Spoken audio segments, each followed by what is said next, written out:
Υπάρχει ένα θέμα το οποίο διαρκεί από το 1960, όταν ο σημαντικός επιστήμονας, ο ανθρωπολόγος ο Άρης ο Πουλιανός, ανακάλυψε τον αρχάνθρωπο των πετραλώνων. Σήμερα έχουμε καινούργια στοιχεία. Τα φέρνει στο φως ο γιος του δόκτωρα Άρη Πουλιανού, ο Νίκος ο Πουλιανός.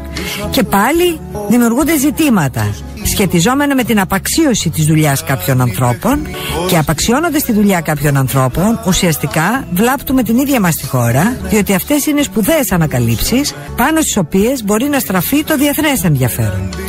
Έχω στην τηλεφωνική μου γραμμή τον Νίκο Πουλιανό. Καλό μεσημέρι, κύριε Πουλιανέ.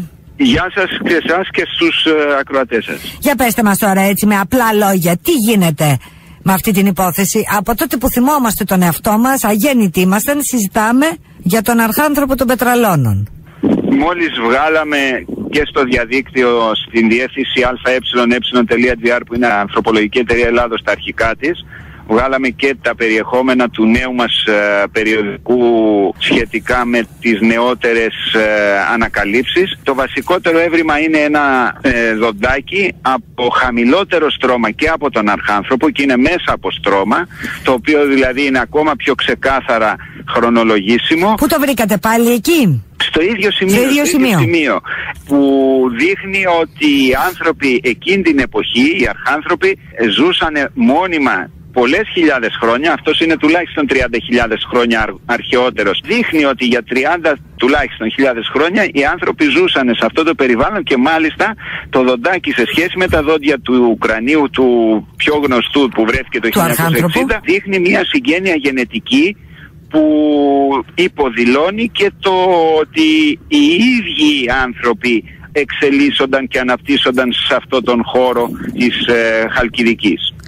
Το 1960, για να εξηγήσουμε, βρέθηκε ένα ανθρώπινο κρανίο στα Πετράλωνα. Από ομάδα 6 ατόμων, ο πατέρας αναμίχθηκε στην υπόθεση το 1965. Μάλιστα. Και ήταν μια ομάδα 3 κατοίκων της κοινότητας Πετραλώνων Χαλκιδικής και 3 επιστημόνων που τυχαία ήρθαν να επισκεφθούν το σπήλαιο όλοι μαζί ως ομάδα των 6. Εκεί τη στιγμή που βρέθηκαν μέσα στο σπήλαιο, σε ένα σημείο που αργότερα ονόμασε ο Άρης Πουλιανός Μαυσολείο, ήταν όλοι μαζί, και σε μια εσοχή που χώθηκε ένας εξ αυτών, ο Χρήστος Αριανίδης, βρήκε το κρανίο, το έβγαλε δηλαδή 2 μέτρα, 1,5 μέτρο απόσταση από τους υπόλοιπους, και όλοι οι 6 μαζί βγάλανε φωτογραφίες μετά, τις οποίες αναδημοσίευσε στις 18 Ενάτου του 1960 η Μακεδονία, η εφημερίδα μας, και για μας πολύ άδικα για τη χώρα μας, όπως είπατε και εσείς, και αυτό θα είναι και το μότο της ομιλίας μου στο Πανεπιστήμιο, ότι πολύ άδικα αμφισβητείται σήμερα ο χώρος που βρέθηκε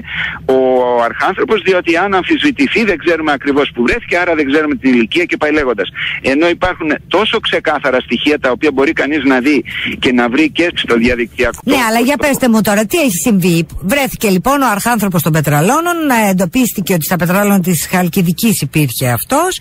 Πώς αμφισβητήθηκε αυτή η υπόθεση μετά, δηλαδή τι συνέβη? Από τη στιγμή που ο Άρης Πουλιανός είπε, εφόσον βρέθηκε σε αυτό το σημείο που μου υποδεικνύουν και υπάρχουν 6 άνθρωποι, το Σεπτέμβριο που βρέθηκε το κρανίο, ο Κόκορος και ο Κανέλης, οι καθηγητές του Πανεπιστημίου Θεσσαλονίκης, χαρτογράφησαν το χώρο. Ναι. Οι σύγχρονοι επίγονοι αυτών των καθηγητών αμφισβητούν ότι βρέθηκε εκεί. Ύστερα από πολλά χρόνια δεν μπορεί κανείς να θυμάται. Μα είναι δημοσιευμένα στοιχεία. Πώς δεν μπορεί κανείς να θυμάται? Βρέθηκε λοιπόν αυτό. Τι το κάνατε μετά, αυτοί που το βρήκανε και ο πατέρας σας? Τι απέγινε το κρανίο, πού βρίσκεται? Βρίσκεται στο Πανεπιστήμιο Θεσσαλονίκης. Και επομένως αμφισβητείτε ότι βρέθηκε εκεί, δηλαδή δεν αμφισβητείτε ότι ανήκει στον αρχάνθρωπο?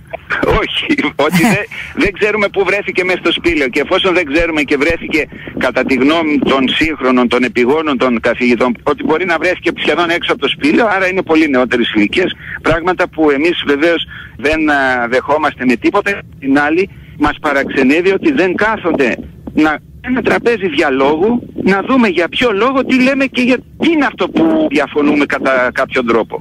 Μάλιστα, εδώ και μισό αιώνα έχει βρεθεί ένα κρανίο 700.000 ετών. 700.000 ετών.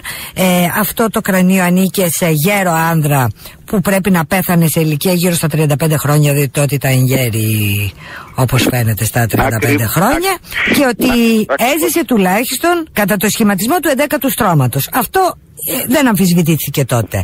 Τώρα λοιπόν αυτό το κρανίο εξακολουθεί να υπάρχει, αλλά αμφισβητείται η περίοδος που έζησε ο αρχάνθρωπος, έτσι. Ναι, και γι' αυτό το νέο έβριμα που δημοσιεύεται στον καινούριο μας τόμο άνθρωπος. Τώρα λοιπόν εσείς βρήκατε ένα δόντι. Το στρώμα και είναι από στρώμα, από εσωτερικό στρώματος, και που συνδέει τους δύο γενετικά, βιολογικά, κληρονομικά τους τα δύο ευρήματα, δείχνει ότι υπήρχαν σε εκεί την εποχή, ακόμα και σε παλαιότερες εποχές, αρχάνθρωποι που ζούσαν εκεί. Με εσείς βρήκατε τώρα ένα δόντι, έναν προγόμφιο, ο οποίος ανακαλύφθηκε κάτω από το 15ο στρώμα, μέσα στα ειζήματα του 16ου, έτσι.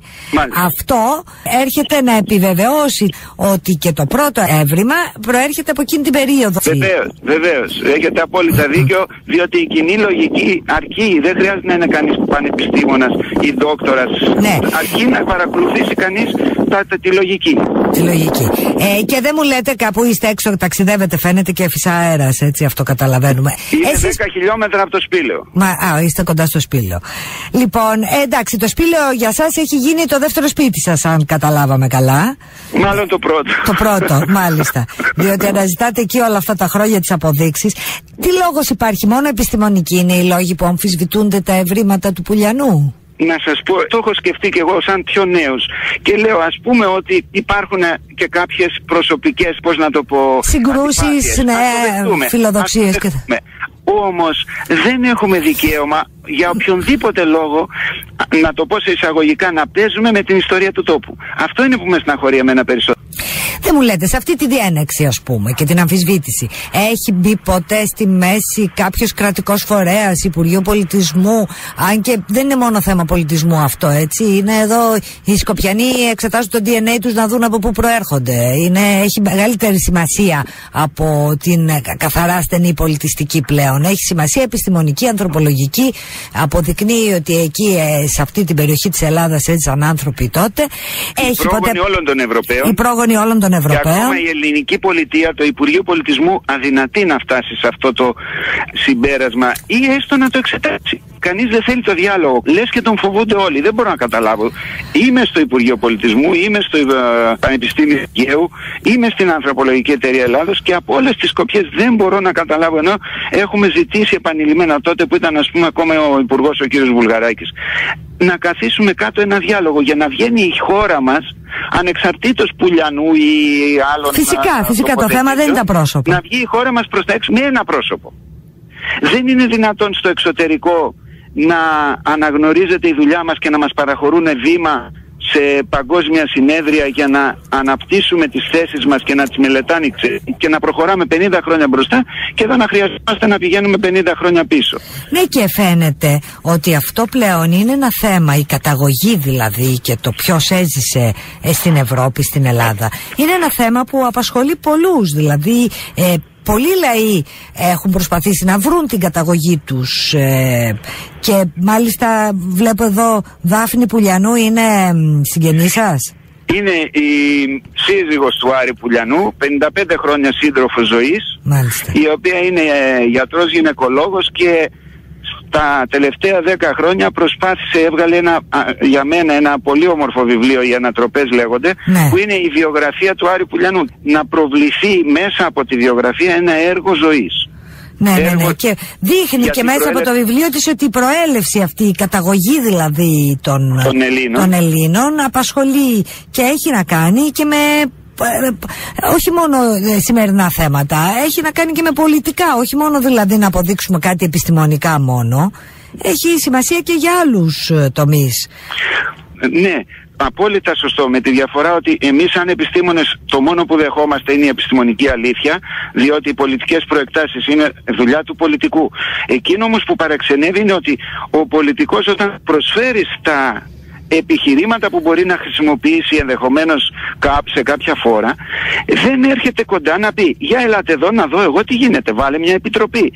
Έχουμε κάνει έκκληση, σας λέω, με ανοιχτή επιστολή μέσω του διαδικτύου. Ελάτε, αν δεν τα λέμε σωστά, Αποδείξτε μας ότι να υποχωρήσουμε. Διότι μπροστά στην επιστήμη και το καλό της χώρας μας δεν υπάρχει μεγαλύτερο αγαθό. Έτσι το θεωρούμε εμείς. Ναι, έτσι είναι, έχετε δίκιο. Σας εύχομαι κουράγιο να συνεχίσετε την προσπάθειά σας, διότι εσείς πραγματικά... μας δίνετε, εσείς και οι ακροατές σας αυτή τη στιγμή. Να είσαστε καλά, κύριε Πουλιανέ. Σας εύχομαι να βρείτε την ανταπόκριση που αξίζετε και στο συνέδριο που θα κάνετε και αυτή τη σπουδαία ανακοίνωση να καταλάβουν όλοι ότι δεν ανήκει μόνο σε εσάς, ανήκει σε όλους κάθε τύπο το οποίο εσείς ανακαλύπτετε βρίσκεται. Πράγματι, σας ευχαριστώ και πάρα πολύ. Να είστε καλά, χαιρετώ. Γεια σας. Γεια σας. Ήταν ο Νίκος ο Πουλιανός, ο γιος του Άρη του Πουλιανού. Πασκίζουν εδώ και 50 χρόνια να αποδείξουν ότι οι πρόγονοι όλων των Ευρωπαίων, οι αρχάνθρωποι, βρέθηκαν στην Ελλάδα και με βάση το κρανίο και τώρα ένα δόντι που βρήκανε στο περίφημο σπήλαιο των Πετραλώνων στη Χαλκιδική. Τη Σοφία Βούλτεψ στο μικρόφωνο του Αντένα.